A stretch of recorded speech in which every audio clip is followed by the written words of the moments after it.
तो hello friends, आज हम बात करने वाले हैं bitcoin news which can impact the price. So the first news which says SEC won't appeal loss in grayscale case. ये केस इस तरीके का था। जो ग्रे स्केल एक बिटकॉइन ईटीएफ एप्लीकेशन लाई थी, उसको एसईसी ने रिजेक्ट किया था। एंड कोर्ट में ये सवाल पूछा गया था कि भाई ये क्यों रिजेक्ट हुआ, क्या रीजन है। और अब एक्ससीसी इसको अपोज नहीं करेगा। ठीक है। तो इस न्यूज की वजह से बिटकॉइन के ऊपर एक पॉजिटिव इम्पैक्ट पड़ा है एंड बिटकॉइन में jump. Okay, because these kind of news which are coming for ETF, which will evidently happen because bitcoin के ईटीएफ को कोई रोक नहीं सकता आने से। आपको मैं आज बता रहा हूँ, बिटकॉइन का ईटीएफ आएगा because the whales, the companies, the asset management companies, as you know, the BlackRock or anybody, okay, Invesco, there are a lot of companies, okay. So these companies want that Bitcoin is a new asset. Sorry. So Bitcoin is a new asset. Bitcoin is an asset where people want to invest. This is a gold, a digital gold, okay, which can give the returns जो real estate से भी ज्यादा है, अगर आप देख सकें तो। ये कुछ मिली भगत है एसईसी और इन कंपनीज के बीच में, क्योंकि ये कंपनीज भी चाहती हैं कि हमारी एप्लीकेशन अंडर व्यूड रहे ताकि हम माल बटोरे मार्केट से। ये माल बटोर, तो ये बिटकॉइन का डेली चार्ट है। अगर आप इसको देखें तो मैंने कोई इंडिकेटर्स नहीं डाले हैं, अभी कुछ नहीं डाला है। ठीक है। एक रॉ ट्रेड लाइन भी अगर मैं ड्रॉ करने की कोशिश करूंगा, जो आप भी कर सकते हैं, तो मेरा एक्चुअली एनालिसिस बहुत ही सिंपल रहता है। After investing from last 18 years in this market, not in a Bitcoin, but in other assets also, gold, real estate, and like other assets. So what I see is कि demand and supply का एक zone होता है। ठीक है, आपको ये पता होगा हर जगह एक डिमांड एंड सप्लाई का जोन होता है। एविडेंटली आप इस पॉइंट को देखें, ये जो स्टिक कर रहा है इस लाइन पे बिटकॉइन, ठीक है, ये फॉर श्योर वेल्स चाहेंगे कि आप इस ट्रैप में आए और ये इसको यहाँ से गिराए। इसको, ये यहाँ से गिर के रहेगा। ठीक है, ये ऐसे नीचे जाएगा, कैसे भी जाए, कभी भी जाए, वी डोंट नो। ठीक है, बिकॉज फ्यूचर किसी कोई न्यूज आएगी, कोई ना कोई बैड न्यूज आएगी। भाई आप देख ही रहे हैं, वॉर चल रही है। Sorry for my throat, Israel की वॉर चल रही है। एक न्यूज और आई है इसके बाद, ये एसईसी का आप समझ गए, बिकॉज एसईसी की जो न्यूज थी वो एक पॉजिटिव न्यूज थी। जो ईटीएफ तो आने ही आने हैं, ठीक है, इसके अलावा कोई रास्ता नहीं है। अब एक न्यूज बड़ी इंपॉर्टेंट चल रही है, जो मैं आज काफी चैनल्स पे भी देख रहा था, जिनके मेरे को ट्वीट्स आए, मेरे फ्रेंड्स वगैरह हैं, उनके कुछ चैनल्स हैं यूट्यूब पे। वो लोग बार बार इस सीईओ, जेपी मॉर्गन सीईओ के बारे में बार बार बात करते हैं, जिसका नाम है जेमी। और ये जो बंदा है ना भैया, इसके बारे में आप जान लो। बिटकॉइन आज से 2017 के टाइम की मैं बात करूँ, उस टाइम पे ना मतलब $400-500 हुआ करता था बिटकॉइन, नीचे आके 600-700 भी गया। ठीक है, उस टाइम पे भी ये बंदा कहता था बिटकॉइन बबल है, बबल है, बबल है।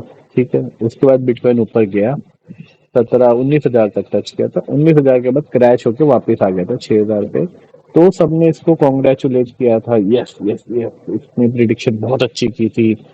चेज बैंक का मतलब काफी बड़ा बैंक है यूएस में, and you will be surprise to know कि कॉइन बेस जो एक कंपनी है वो कंपैटिबल नहीं है चेज बैंक के साथ।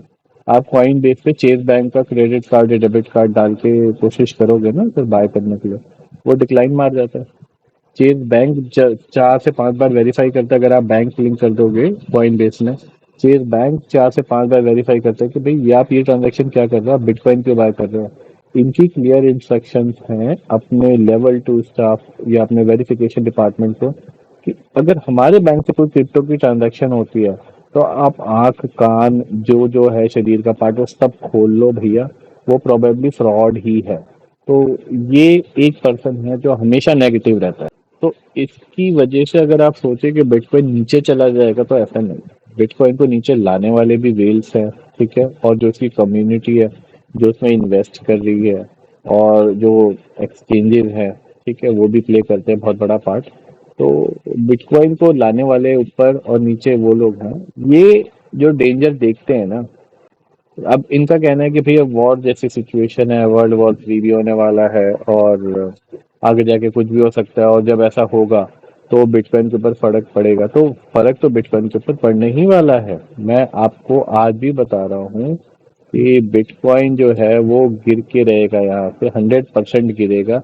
अब वो 20,000 आए चाहे 18,000 आए, लेकिन जितना भी आएगा भर भर के बाय कर लेना है भैया। ये मौका नहीं मिलेगा आपको, मैं आपको बता रहा हूँ। बिकॉज ऐसा होता है कि ये वाला जो लेवल है ना, मैं आपको एक बात थोड़ा सा और बताता हूँ। ये वाला जो पूरा लेवल है, इतना, आप ये देखिए, मेरा सर्कल देखिए, ये वाला जो लेवल है ना, ये डिमांड जोन है। अब आप इसको गलती कर रहे हैं सप्लाई जोन समझने की। सप्लाई और डिमांड का जो फॉर्मूला समझ जाए ना, इससे बढ़िया इंटरप्रेटर मार्केट में नहीं है। ये एक डिमांड जोन है, ठीक है, और डिमांड जोन से लोग बाय ही करते हैं। ईटीएफ की जितनी कंपनीज हैं वो चुपचाप बाय कर रही है, आपसे बताएगी नहीं आपको कि वो क्या बाय कर रही है, कितना बाय कर रही है। वो बाय किए जा रही है, उनको जितने में माल और नीचे आएगा वो एवरेज आउट कर लेंगे, उनको कोई लॉस नहीं होता। उनको अपने एसेट कंपनी में दिखाने के भाई मेरे पास जो है 1,000 बिटकॉइन है, या जो भी उनका क्राइटेरिया रहा होगा, तो उसके अकॉर्डिंग। बट ये एक डिमांड जोन है, आपको डिमांड जोन को रिस्पेक्ट करनी है। आप ये नहीं समझ सकते कि मैं $27,000 में बाय कर रहा हूँ, और ये नीचे 20,000 आ गया तो मेरे को लॉस हो गया। As a holders, as a holder of bitcoin, you very well know bitcoin एक रिस्की एसेट है जो ऊपर नीचे बहुत फास्ट घूमता है। तो इससे फर्क नहीं पड़ता, अगर 20,000 नीचे आया तो वापस ऊपर भी जाएगा, और उसको जाना ही है, क्योंकि अल्टीमेटली इसमें इन्वेस्टिंग बढ़ेगी। और लोग छोड़ भी तो नहीं रहे हैं बिटकॉइन को। आप मार्केट में ये बताओ, बिटकॉइन की सप्लाई कहाँ है? बिटकॉइन लोग छोड़ना नहीं चाहते हैं। बिटकॉइन लोग कहते हैं कि नहीं भाई, मैं लोग छोड़ना, तो आप मार्केट में सप्लाई कहाँ है बिटकॉइन की? लोग छोड़ना नहीं चाहते हैं बिटकॉइन को। People are holding the bitcoin. तो ये जो बंदा है, इसकी बात को मैं कभी भी सीरियस नहीं लेता, बिकॉज ये एक प्रिडिक्शन कर देता है जी ये बबल है, और सबको लगता है बबल है, ठीक है। अब क्रैश होगा, चलो क्रैश हो जाएगा, मान लो कितना आ जाएगा भाई, 21,000, 20,000, 18,000, ठीक है। अब ये 5-6 हजार की फिगर आपको नहीं मिलने वाली, ठीक है। 5-6 हजार की फिगर अगर बिटकॉइन की हो जाएगी ना, तो यूएस गवर्नमेंट उसे ऑफिशियली बाय करके लॉ लगा देगी, भैया हमारी करेंसी है, फिर ये अब नहीं होने वाला, वो भूल जाओ। तो ये बिटकॉइन के बारे में ये न्यूज़ थी, जो मुझे लगता है कि आपको इससे पैनिक बिल्कुल नहीं होना चाहिए। ये इनका इम्पैक्ट बता रहा है वॉर का, और किसी का भी, ठीक है। एक चीज़ है कि बिटकॉइन, आप एक बार देखिए, जो वॉर हो रही है कहाँ हो रही है? इसराइल में हो रही है, रशिया में हो रही है, ठीक है। बट आप एक चार्ट देखिए कि मैक्सिमम होल्डर्स बिटकॉइन के कहाँ हैं, ठीक है। ऑल ओवर वर्ल्ड में डिस्ट्रीब्यूटेड, यूएस में मैक्सिमम है, ठीक है। उसके बाद आपके पास साउथ ईस्ट एशिया में भी हैं, ठीक है। जितनी भी कंट्रीज है, जैसे एल सल्वाडोर है, ठीक है, यूरोप में भी है। तो डेवलप्ड कंट्रीज में भी इन्वेस्टर हैं काफी, और ज्यादा इन्वेस्टर है, इनफैक्ट करेबियन आइलैंड में भी इन्वेस्टर है। और आपको तो पता है स्कैम सेंटर नाइजीरिया जो है, जहाँ मतलब जिसकी वजह से क्रिप्टो इतना फेमस हुआ था, जो स्कैम होता है वो तो वहां तो भर भर के लोगों के पास है, वो तो पूरा दिन ही एक्सचेंजेस हैक करते रहते हैं और कोई काम ही नहीं है उनके पास। उसके बाद एक न्यूज और आती है बिटकॉइन की, जो आज की मेन न्यूज है, वो ये है कि bitcoin witness unusual 120 million transaction.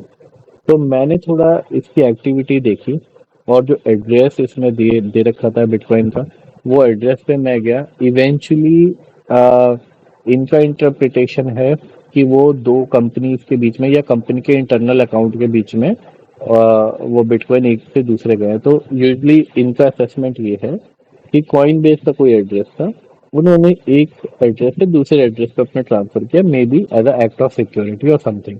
ठीक है, बट थोड़ा और इसको टेक आउट किया तो पता चला कि ये एक एक्सचेंज पे गया है। ठीक है, तो आई थिंक किसी एक्सचेंज में कुछ ना कुछ इशू रहा होगा, तो उस एक्सचेंज ने अपने जो होल्डर्स के जो बिटकॉइन थे उनको शिफ्ट किया है। मैं कॉइन बेस की बात नहीं कर रहा हूँ, ये न्यूज कॉइन बेस को टारगेट कर रही है, बट ये कॉइन बेस का नहीं है। जो एड्रेस है वो कॉइन बेस से लिंक नहीं है। इन्होंने बोला है लिंक है, बट वो लिंक नहीं है, वो किसी और एक्सचेंज का है। तो देर आर हाई प्रोबेबिलिटी कि किसी एक्सचेंज में कुछ ना कुछ बग रहा होगा, या किसी ने हैक करने की कोशिश की होगी, उनके सिक्योरिटी सिस्टम ने डिटेक्ट किया होगा, और उसके बाद उन्होंने डिसाइड किया होगा कि हमें यहाँ इस एड्रेस से अभी इसको शिफ्ट कर लेना चाहिए। बिकॉज आपको मैं एक बात बताता हूँ, bitcoin comprise not only of bitcoin address, bitcoin has another component which is called a की, अ प्राइवेट की। ठीक है, आप पब्लिक की एक्सेस कर रहे हैं। ठीक है भाई, हैकर्स हैं वो बिटकॉइन, आप यही सोचते होंगे ना कि हैक कैसे कर पाते हैं। ठीक है, ये कुछ ना कुछ मतलब एक्सचेंज में घुस जाते हैं, ऐसा कुछ नहीं है। इनके पास प्राइवेट की का एक्सेस जिस दिन मिल जाए, ये सीधा उसको स्वैप कर सकते हैं। ठीक है, वो पुल कर सकते हैं उस एड्रेस से सारे बिटकॉइन। तो ये कोई बड़ा काम नहीं है। एक न्यूज मैं आपको बताना चाह रहा हूँ इथेरियम के बारे में। मेरा मानना है, जैसे मैंने कहा, मैं काफी टाइम से इन्वेस्टिंग कर रहा हूँ। ठीक है, not only in bitcoin but in other asset class as well as altcoin also. मैं आपको एक बात बताता हूँ, Ethereum is a beautiful programming, Ethereum has a beautiful programming, but ठीक है, जिस कंसेप्ट पे चलता है ना, ये पॉपुलर है। मेरा आज ये स्ट्रॉन्ग फीलिंग है, आप इथेरियम से पैसा निकाल के बिटकॉइन में लगा दो। I am not a financial advisor, मेरी एडवाइस आपको मानना है मानिए, नहीं मानना मत मानिए। ठीक है, जैसे I am discussing podcast with you, तो मेरा ये मानना है कि Ethereum in long run have no value, no purpose to serve. ठीक है, अब आप कहेंगे कि भाई वो तो ब्लॉकचेन का भी नहीं है, बिटकॉइन का भी नहीं है, बट बिटकॉइन एक लेवल पे इस तरीके से आया हुआ है कि सब लोग उसको होल्ड करना चाह रहे हैं। ठीक है, सब लोग गोल्ड को क्यों होल्ड करना चाह रहे हैं भाई? सिल्वर भी तो है, कॉपर भी तो है, टाइटेनियम भी तो है। ठीक है, वो भी तो है, लेकिन गोल्ड तो गोल्ड ही है ना, बिटकॉइन तो बिटकॉइन ही है ना। तो इथेरियम का रियल टाइम यूज केस इतना, मतलब बीट नहीं कर पाएगा ये ब्लॉकचेन को। अल्टीमेटली ब्लॉकचेन के ऊपर डीफाई पे इतनी एप्लीकेशंस है, और वेब थ्री में ब्लॉकचेन का इतना यूज केस है, और आगे जाके इसके और पता नहीं क्या इसमें इनोवेशन हो जाए। बट इथेरियम में जो यूज केस है वो बहुत ही कॉस्टली है। ऑन द कॉन्ट्ररी, अब हम बिटकॉइन पे आते हैं। बिटकॉइन की हाल्विंग है कब? 2024 में। मैं एक बात आपको बताना चाहता हूँ, अपने व्यूअर्स को, अपने इन्वेस्टर्स को, कि बिटकॉइन हाल्विंग को लेके सबको ना एक थोड़ा मिसकंसेप्शन है कि भाई हाल्विंग हो जाएगी तो बिटकॉइन रॉकेट बन जाएगा।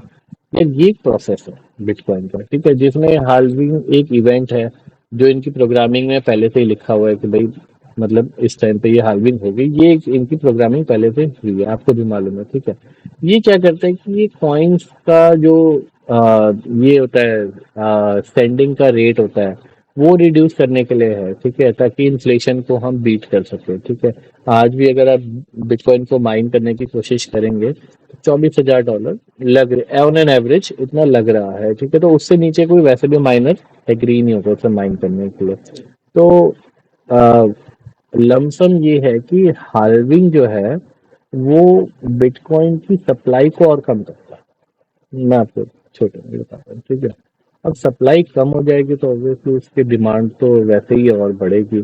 और जैसे ही ईटीएफ आ जाता है, लोगों के पास एक इन्वेस्टमेंट केस आ जाएगा कि भाई इसको बैक कर रही है। ठीक है, बैक कर रही है कोई भी फाइनेंशियल इन्वेस्टको का, मान लो इन्वेस्ट के इसको बैक करते हैं। यूएस में एक कंपनी है एसेट मैनेजमेंट, इन्वेस्टको, आप जानते हो, ब्लैक रॉक है वो भी।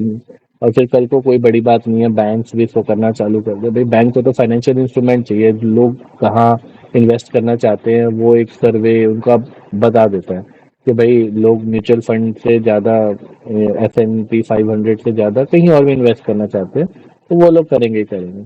तो द बेस्ट थिंग इज कि always remain invested in Bitcoin.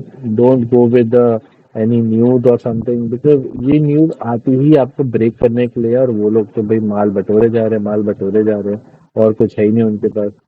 That's it for the news today. और आप लोग कमेंट करें, आपको किसी एनालिसिस के बारे में अगर कुछ चाहिए बिटकॉइन के अलावा भी, अगर कोई आपको कॉइन आप चाहते हो कि मैं डीप रिसर्च करके आपके सामने लाऊं, तो वो भी करते हैं, और आगे भी इन्वेस्टमेंट की कोई एडवाइस होगी तो मैं वो भी करूँगा। Thank you so much guys, thank you for having me.